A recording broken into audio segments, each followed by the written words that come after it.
If your ex broke up with you and they were insisting that they needed to go work on their mental health separate from you, but it was really confusing to you because at the same time you could see that they were reluctant about the decision or unsure or maybe even sad about it.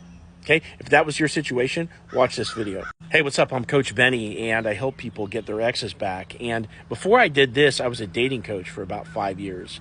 And during that time, I had to pay really close attention to how to create attraction in other people. Now, when you're getting mixed signals from your ex at the time of the breakup, which can be coupled with oftentimes a breakup that's happening out of the blue that you didn't even see coming, okay, this can be really confusing because you don't understand where they're coming from. You're thinking, look, if this is really a hard decision for you and you're not sure if it's the right one, like, why don't we just stay together? If you're struggling with something, I'll help you and we can teamwork this situation. And when you start saying things like that, they are absolutely resistant. They say, no, right now, I don't want you to wait, but I'm sure that right now we have to go our separate ways. I need to focus on myself. I need to focus on my mental health. I'm not happy. I'm not doing well right now. I can't give you what you need. They're going to say all these things. And they're going to be absolutely insistent that you split up. Now, what's happening here is that your ex doesn't know how to communicate and cooperate. And number one, that's why they're breaking up with you out of the blue, if that's what happened to you, because they didn't know how to address things as they came up throughout the relationship.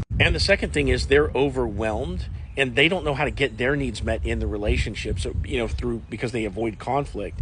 And so they're escaping that burden of the relationship that they don't know how to get their needs met within. And at the end of the day, this is like a freeing up of bandwidth. A lot of times this coincides with people pleasing because they're overwhelmed from having said yes to everybody else across the board, work, family, friends, that kind of thing.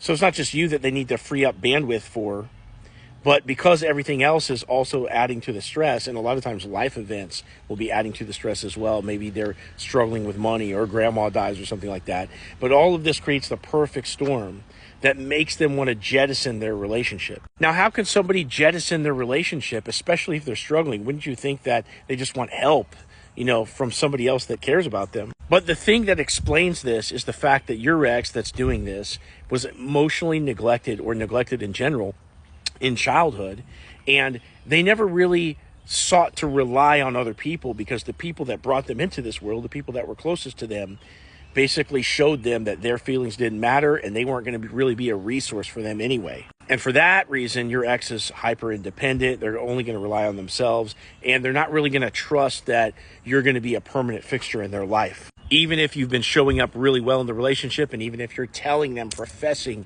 your devotion, they still won't trust it internally. So if you're having this